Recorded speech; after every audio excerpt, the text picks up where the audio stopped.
BRS తనకెంత చేసిందో BRS పార్టీకి కూడా తాను అంతే చేశారన్నారు చేవెళ్ల కాంగ్రెస్ ఎంపీ అభ్యర్థి రంజిత్ రెడ్డి. ఎంపీగా 5 ఏళ్లు గడిచిన తర్వాతే పార్టీ మారానని, ఎవరికీ వెన్నుపోటు పొడవలేదని, నమ్మక ద్రోహం చేయలేదని స్పష్టం చేశారు. చేవెళ్ల లోక్సభ సెగ్మెంట్లో అభివృద్ధి సంక్షేమమే ధ్యేయంగా ప్రజల వద్దకు వెళ్తున్నా అన్నారు రంజిత్ రెడ్డి. పార్టీ కేసీఆర్ గారు పెద్దలు అన్నారు, దానికే నేను తప్పుపట్టాను. పార్టీ నాకు ఎంత చేసిందో నేను కూడా పార్టీకి అంత చేసిన. నాకు అవకాశం ఇచ్చింది నేను ఒప్పుకుంటాను, కానీ కేసీఆర్ గారు అన్న మాటకు నేను ఇదే చెప్తున్నా. పార్టీ నిజంగా నాకు చేసింది, నేను కూడా పార్టీకి ఈక్వల్ గా పనిచేసిన అని బలంగా నమ్ముతున్నాను. కేటీఆర్ గారిని ఒకటే అడగండి, నమ్మక ద్రోహం అంటే ఏంది, వెన్నుపోటు అంటే ఏంది, నమ్మక ద్రోహం ఏ విధంగా నమ్మక ద్రోహం చేసిందో అడగండి.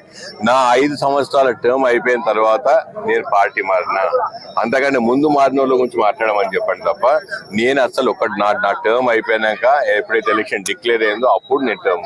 పరిగిలో ఉదయాన్నే మా స్థానిక శాసనసభ్యులు రామ్మోహన్ రెడ్డి గారుతో పాటు కాంగ్రెస్ కుటుంబ సభ్యులు, కాంగ్రెస్ సీనియర్ నాయకులు అందరి సమక్షంలో పరిగిలో పెద్ద యువత ర్యాలీ తీసింది.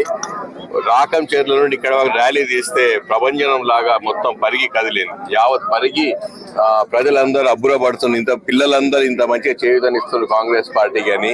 ఏమాత్రం బీజేపీలో కొంచెం మాకు యువత మా సైడ్ ఉందన్నది కూడా ఆ అపోహ కూడా తెలియపోయింది. అందరు సంతోషంగా బలంగా నమ్ముతున్నారు మేమందరం కాంగ్రెస్ పార్టీ వైపు. సో రాబోయే రోజుల్లో యువత కూడా కాంగ్రెస్ వైపు తిరుగుతుంది. ఎందుకంటే బీజేపీ వాళ్ళకి చేయి ఇచ్చింది, వాళ్ళు ఏదైతే చెప్పిందో చేయలేదు. ప్రతి సంవత్సరం 2 కోట్ల ఉద్యోగాలు ఇస్తా అన్నారు, ఇవ్వలేదు.